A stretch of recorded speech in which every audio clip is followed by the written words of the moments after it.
Well, hello. It's Miss Gina. And I meant to have this on there by now, but I haven't gotten around to it. This is The Giver. This is chapter 1. And I'm going to read you the introduction of The Giver and then chapter 1.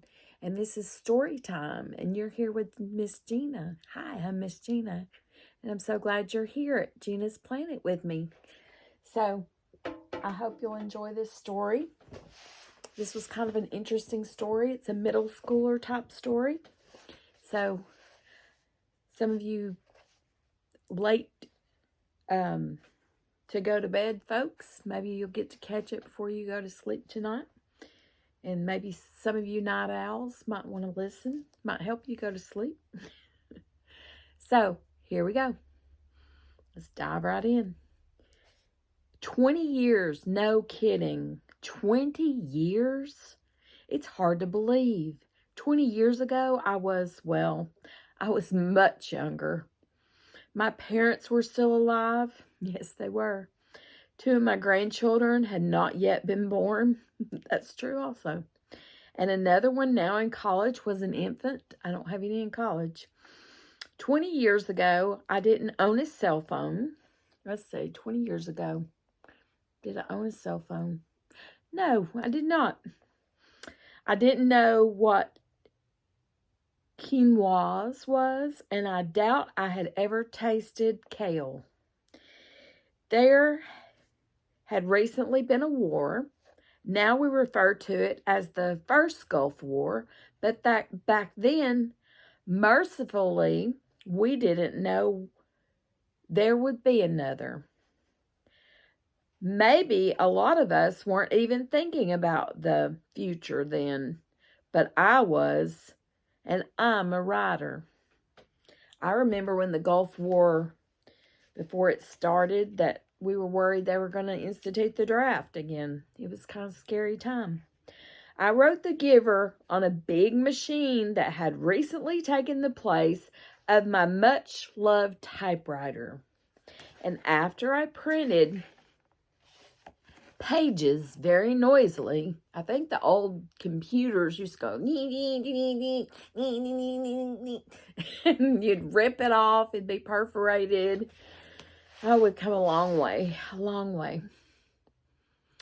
I had to tear them apart. That's what she's talking about. Or Lois Lowry is talking about. Not Lewis. Lois. Pardon moi. Lois. So they had to tear them apart one by one at the perforated edges. When I refer to it as my computer, someone now,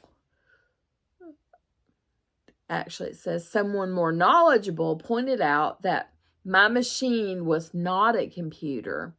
It was a dedicated word processor. Oh, okay. Then I said, as if I understood the difference. As I carefully separated those 200 or so pages, I glanced again at the words I had typed on them. I could see that I had written a complete book. It had all the elements of the 17 or so books I had written before. The same things students of writing list on school quizzes: characters, plots, setting, tension, climax. Though I didn't reply as he had hoped to the student who emailed me some years later with the request, please list all the similes and metaphors in The Giver. I'm sure it contained those as well. I had typed the end after the intentionally ambiguous final paragraphs. But I was aware that this book was different from the many I had written already.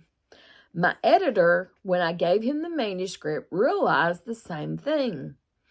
If I had drawn a cartoon of him reading those pages, it would have had a text balloon over his head.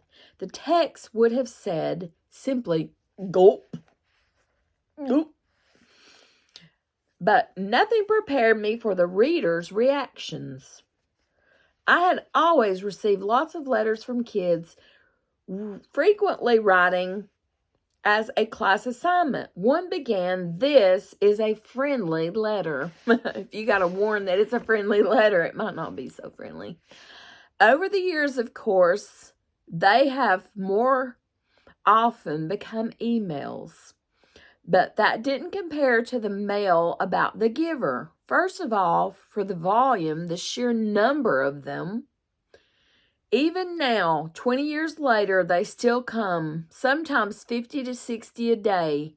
But now the letter writers were different. Sure, many of them were still kids, but a startling number were much older. And the content was no longer the school assignment letter, the obligatory, "I thought this was a pretty good book." Instead, the letters were passionate. "This book has changed my life." Occasionally angry. "Jesus would be ashamed of you," one woman wrote, and sometimes startlingly personal. One couple wrote to me about their autistic, selectively mute teenager who had recently spoken to them for the first time about The Giver, urging them to read it. A teacher from South Carolina wrote that the most disruptive, difficult student in her 8th grade class had called her at home on a no-school day and begged her to read him the next chapter over the phone. A night watchman in an old refinery wrote that he had happened on the book. It was lying on someone's desk while making his rounds. "I'm not a reader," he wrote me, "but man, I'm glad I came to work tonight." A Trappist monk wrote to me and said he considered the book a sacred text. A man who had, as an adult, fled the cult in which he had been raised, told me that his psychiatrist had recommended The Giver to him. Countless new parents have written to explain why their babies have been named Gabriel. A teacher in rural China sent me a photograph of beaming students holding up their copies of the book. The FBI took an interest in the 200-page, vaguely threatening letter sent by a man who insisted that he was actually the giver and advised me not to go near the city where he lived. A teenage girl wrote that she had been considering suicide until she read The Giver. One young man wrote a proposal of marriage to his girlfriend inside the book and gave it to her. She said yes. But a woman told me in a letter that I was clearly a disturbed person and she hoped I would get some help. Somehow this book and what it has to say has touched a lot of people from all walks of life. And from many cultures since over the years, it has been translated into countless languages from Czech to Hungarian to Thai. Recently, I have reluctantly turned down invitations to speak about The Giver in Kyrgyzstan, I hope I said that right, and Korea, where I am told readers are just as affected by it as they are in Toledo and Tucson. A stage adaptation of The Giver has been performed in cities and towns across the USA for years. More recently, an opera has been composed and performed, and soon there will be a film. Does The Giver have the same effect when it is presented in a different way? It's hard to know. A book, to me, is almost a sacrosanct, such an individual and private thing. Sorry, my hair is making my nose itch. The reader brings his or her own history and beliefs and concerns and reads in solitude, creating each scene from his own imagination as he does. There is no fellow ticket holder in the next seat. The important thing is that another medium, stage, film, music, doesn't obliterate a book. The movie is here now on a big screen with stars and costumes and a score, but the book hasn't gone away. It has simply grown up, grown larger, and begun to glisten in a new way. This is another one of those Newbery Honor winners. So, this is, I got that the wrong way, The Giver, and it's Lois Lowry. So, we're on chapter 1.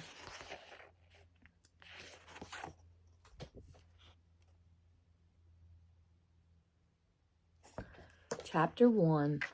It was almost December, and Jonas was beginning to be frightened. No, wrong word, Jonas thought. Frightened meant that deep, sickening feeling of something terrible about to happen. Frightened was the way he had felt a year ago when an unidentified aircraft had overflown the community twice. He had seen it both times. Squinting toward the sky, he had seen the sleek jet almost a blur at its high speed go past, and a second later heard the blast of sound that followed. Then one more time, a moment later, from the opposite direction, the same plane. At first, he had been only fascinated. He had never seen aircraft so close, for it was against the rules for pilots to fly over the community. Occasionally, when supplies were delivered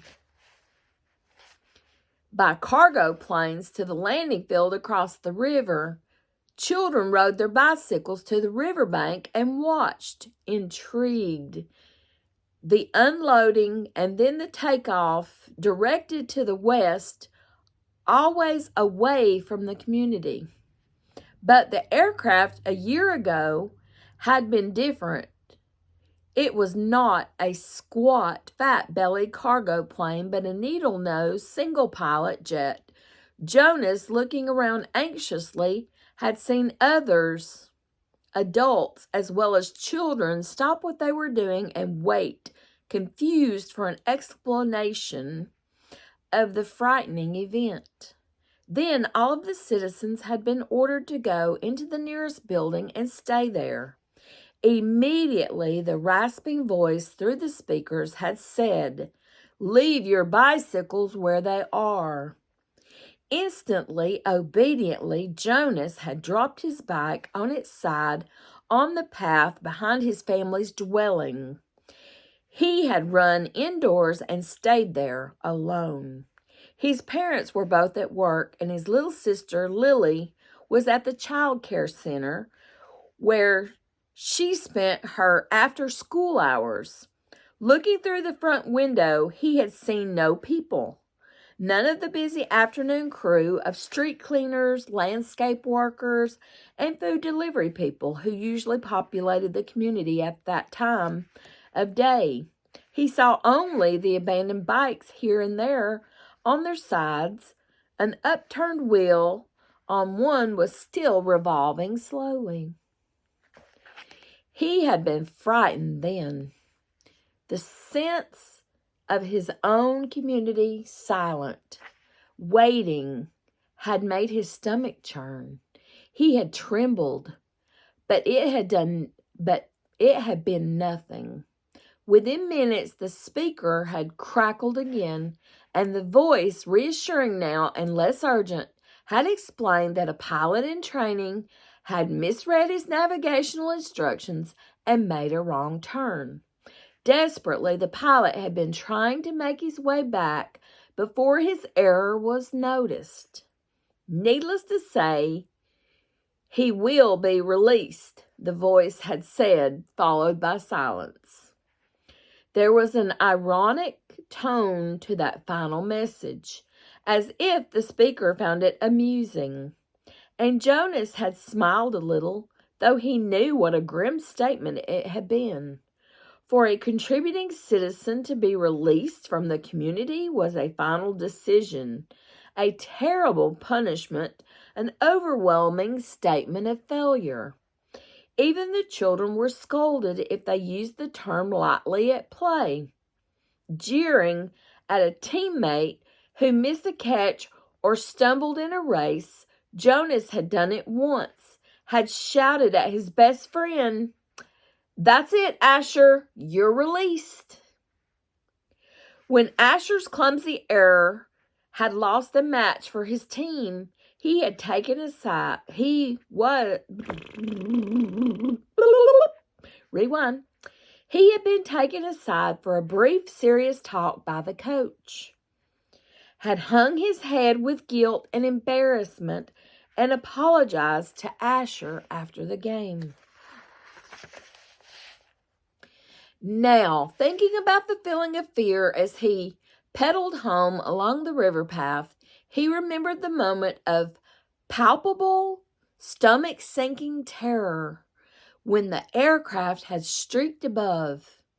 It was not what he was feeling now with December approaching. He searched for the right word to describe his own feeling. Jonas was careful about language.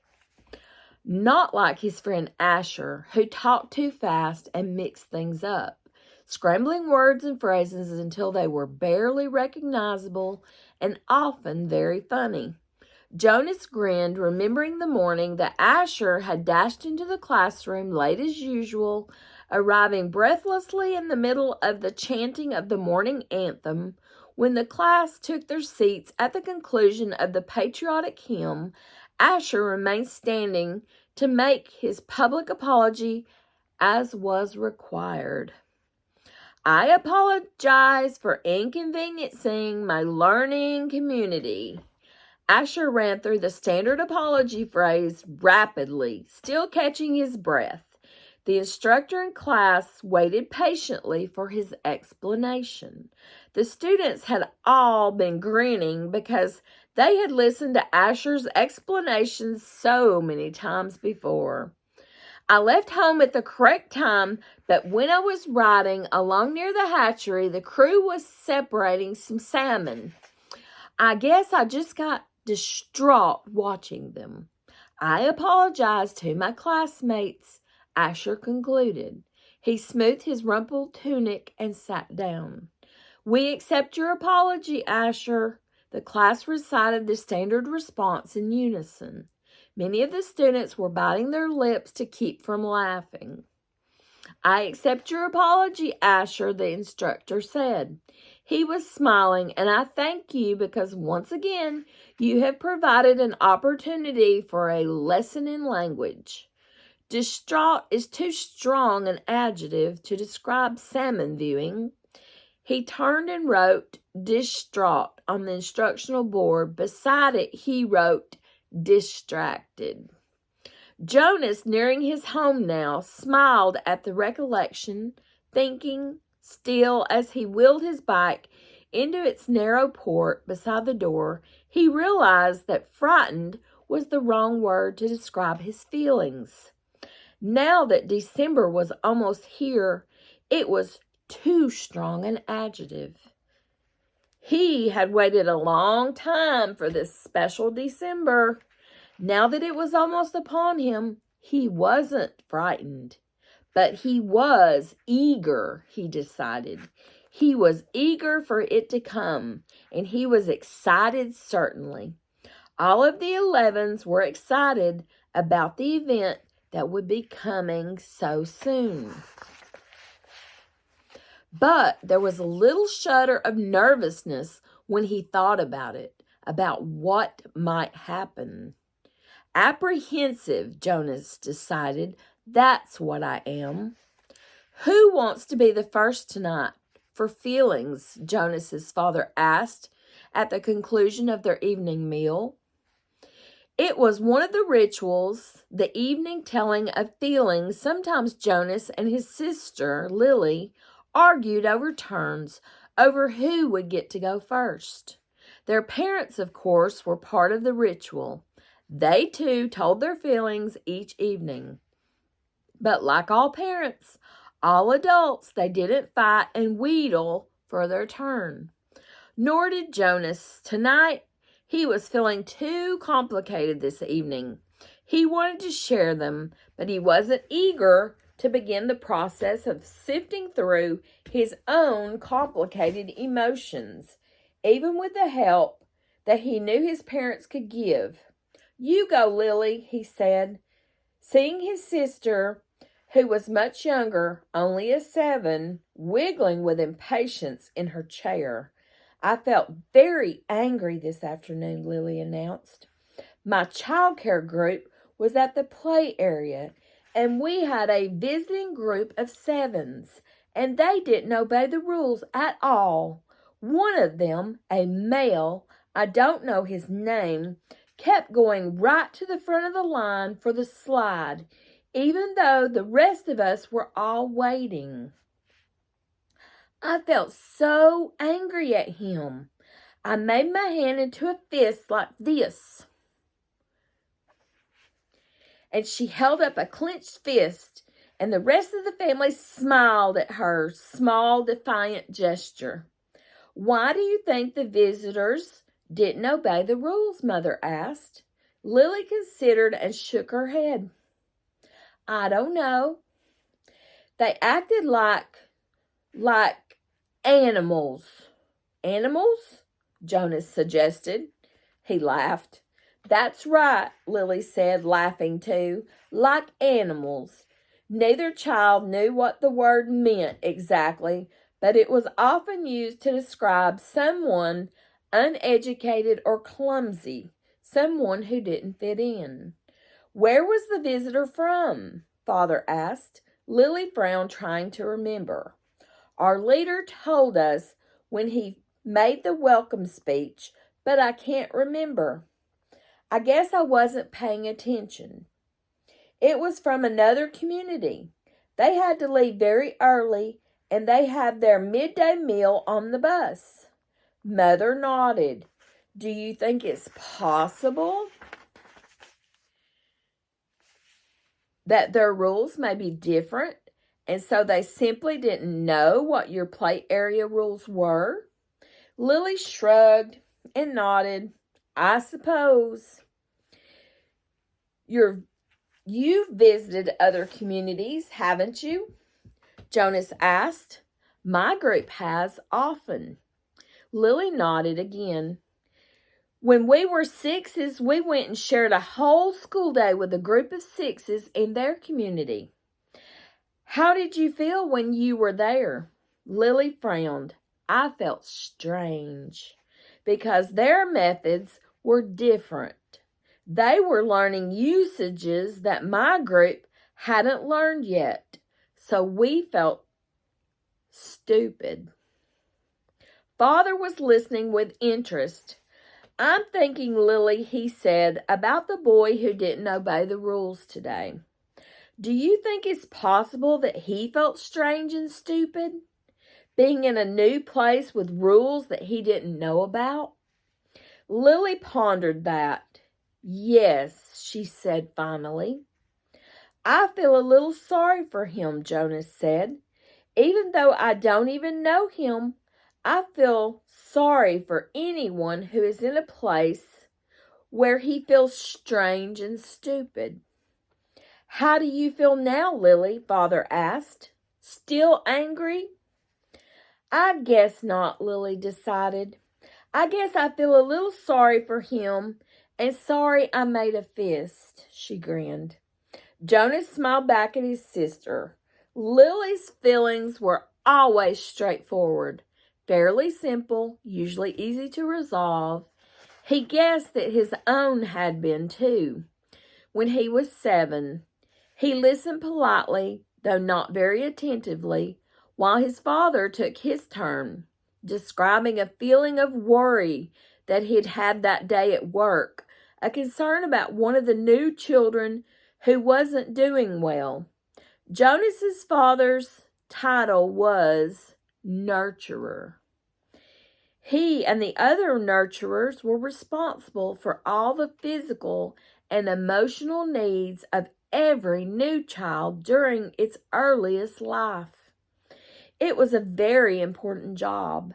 Jonas knew, but it wasn't one that interested him much.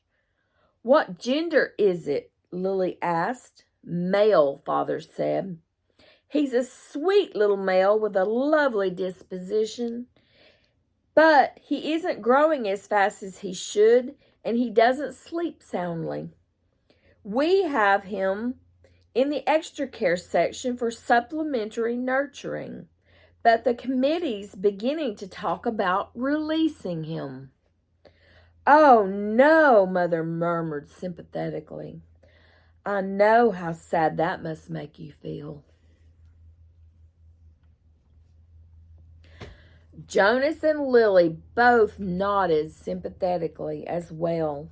Release of new children was always sad, because they hadn't had a chance to enjoy life within the community yet, and they hadn't done anything wrong. They were only 2 occasions of release, which were not punishment. Release of the elderly, which was a time of celebration for a life well and fully lived, and release of a new child, which always brought a sense of what could we have done. This was especially troubling for the nurturers, like Father, who felt they had failed somehow, but it happened very rarely. "Well," Father said, "I'm going to keep trying. I may ask the committee for permission to bring him here at night, if you don't mind. You know what the night crew nurturers are like. I think this little guy needs something extra." "Of course," Mother said, and Jonas and Lily nodded. They had heard Father complain about the night crew before.